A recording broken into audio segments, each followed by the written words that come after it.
ngaji. Betul nggak? Nih yang mau pergi umroh Maret nih sama saya, ada yang mau ikut kan nih? Gue promosi nih. Nih besok aja Ling, saya berangkat tanggal 14, berangkat dari sini. Saya doain nih ada yang ikut, amin. Duitnya nggak ada, upgrade. Duit lu upgrade. Mana sejadah. Gue doain yang malam ini sedekah nyampe ke Mekah Madinah. Tapi yang gak sedekah, gue doain seumur hidup lu gak berangkat.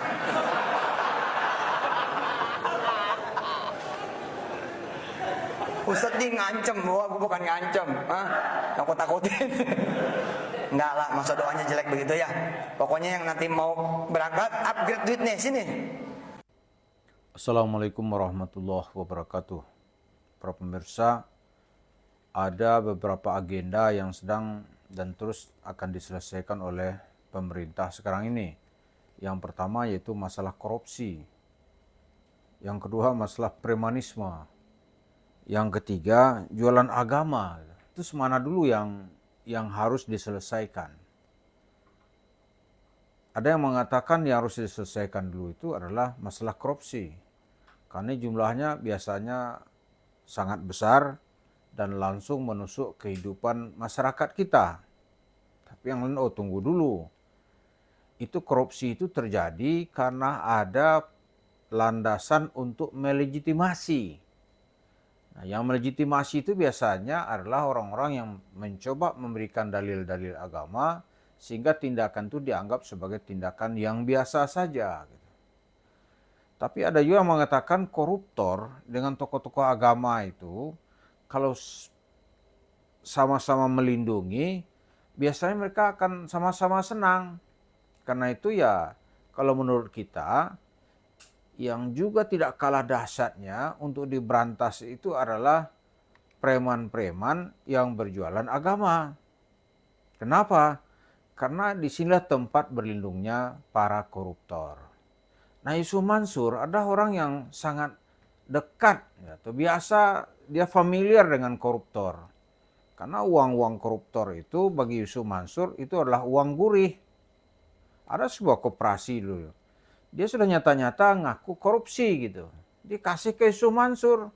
Ya diterima sama dia. Bagi Yusuf Mansur nggak ada cerita halal atau haram itu. Semua ya halal saja gitu. Nah, ini dari cerita inilah kalau kita melihat yang perlu diberantas juga itu yang nggak boleh didiamkan itu adalah bagaimana orang-orang yang jualan agama atau preman yang berbaju ustadz ini itu juga diberantas terlebih dahulu. Ya, memberantasnya nggak cukup hanya dengan seruan-seruan ya. Kalau kita melalui channelnya bisa melalui seruan. Tapi kalau pemerintah itu harus berani untuk menangkapnya dan memeriksa aliran duitnya. Nah, orang yang paling pantas untuk diperiksa akibat perbuatannya banyak merugikan orang itu adalah Yusuf Mansur. Jadi kita nggak usah panjang-panjang, ini yang harus diperiksa dulu. Karena ini sudah merugikan masyarakat yang jumlahnya sangat-sangat banyak. Ada orang mengatakan miliaran, lebih. Aset Yusuf Mansur aja triliunan. Terus dia dapat dari mana? Ya dia dapat dari cerita-cerita sedekahnya. Karena dari tahun 2009 sampai 2020 itu dia tuh nyaris tak ada yang sanggup untuk menghalanginya. Kekuasaan politik atau lindungan politiknya saat itu ada gitu. Dan dia leluasa untuk dalam tanda kutip nih menjarah ke masjid-masjid. Ya, jualannya ya rumah tahfiz lah, ya kan? Rumah tahfiz. Kemudian ada cerita apa nih? Sedekah biar kaya gitu. Masuk surga pakai paket. Dan yang mengenaskan itu adalah itu TKW-TKW di Hong Kong sana yang berjuang meninggalkan keluarganya. Ya mungkin dia mengalami penderitaan yang sangat hebat oleh majikan yang tidak berperi kemanusiaan. Oleh Yusuf Mansur itu dianggap sebagai surga untuk mendapatkan uang yang banyak. Nah, ini apa dibiarkan gitu? Ini berbahaya. Kalau koruptor memang membahayakan sendi-sendi kehidupan bernegara. Tetapi yang menderita itu bukan orang per orang. Masyarakat berbangsa ini ikut menderita. Tapi kalau Yusuf Mansur, orang per orang yang disikatnya gitu. Setelah itu dia kabur dan tidak bertanggung jawab. Ini misalnya dia ke Hong Kong nih, ada hasilnya buat dia pribadi. Itu di Sentul itu punya tanah 10 hektar, itu hasil keringat TKW Hong Kong. Lalu dia raup itu menjadi miliknya sendiri. Gitu. Jualannya tadi itu adalah membeli Indonesia gitu kan. Ternyata hanya beli tanah di Sentul. Biar kamu pulang nanti anak-anakmu mempunyai masa depan. Ya kan? Begitu orang pulang diusir sama dia. Itulah sadis itu. Uang yang masuk ke rekeningnya setiap bulan nggak diakui. Nggak ada terima kasihnya kepada orang-orang ini gitu. Nah ini kalau ada cerita memberantas premanisme, nah ustadz yang preman ini yang harus ditangkap gitu, dipenjarakan. Loh pasalnya apa? Ya periksa aja jumlah aliran uangnya nih dari mana gitu. Pasti itu karena kelicikannya bisa mengelabui masyarakat, khususnya para TKW Hong Kong. Saksi kita ada, dia nggak mungkin lari. Karena saksi siap, cuma saksi-saksi kita ini kan orang-orang kecil gitu. Kalau dia yang melapor, dia tidak punya alat bukti yang cukup dan tidak punya kekuatan finansial yang cukup untuk menggugatnya. Jadi itu yang dilihat sekarang ini, Yusuf Mansur tuh ketakutan kalau dia angkat cerita-cerita seperti ini. Takut dia. Apalagi misalnya nih, kalau ada audit dari penguasa tentunya ya. Ini duit dari mana? Ngeri sekali dia.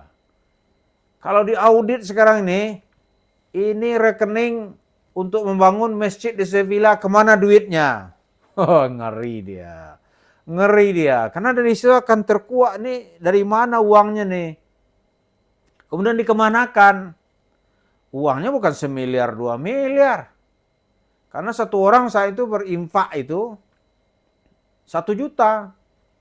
Bahasa yang dijual adalah ini dalam rangka mengembalikan kejayaan Islam di Spanyol.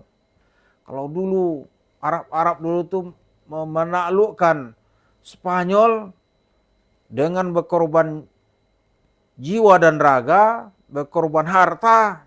Sekarang kita kembalikan dengan cara yang mudah, berinfak. Orang berlomba-lomba. Nanti akan dicatat malaikat.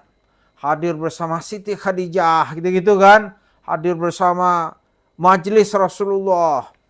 Lalu mendapat syafaat. Ya orang mungkin ada salah ketika muda ya. Rezeki dapat banyak ya 1 juta, 2 juta, 10 juta, 100 juta. Nggak ada masalah buat dia. Tapi kemudian Yusuf Mansur ini sengaja emosi orang ini disalah dia menunggangi untuk mendapatkan duit. Takut dia. Kalau dibuka, ngeri dia.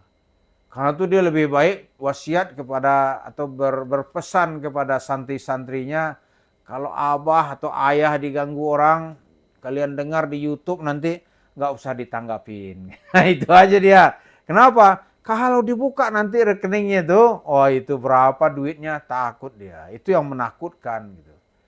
Kalau dia kita hantam melalui YouTube, Mansur akan tutup telinga. Tapi kalau diperiksa nanti di Bareskrim gitu. Uangnya dari mana? Bingung dia.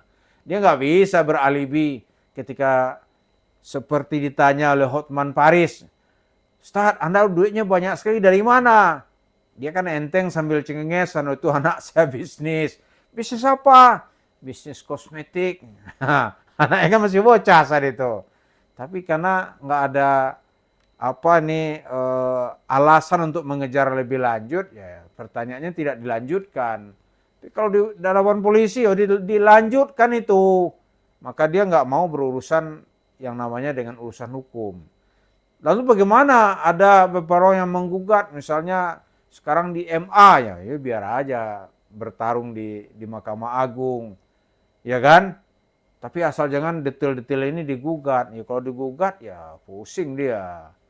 Jadi kalau menurut kita terakhir, kan ada sekarang ini upaya untuk mengatasi korupsi. Ya, korupsi agama ini harusnya mendapat prioritas dan riaknya nggak akan besar gitu.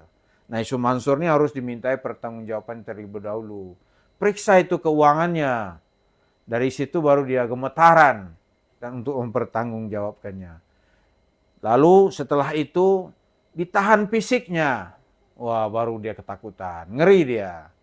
Dengan demikian kita berharap langkah pemerintah untuk memberantas korupsi jangan juga dilupakan untuk memberantas preman ustadz.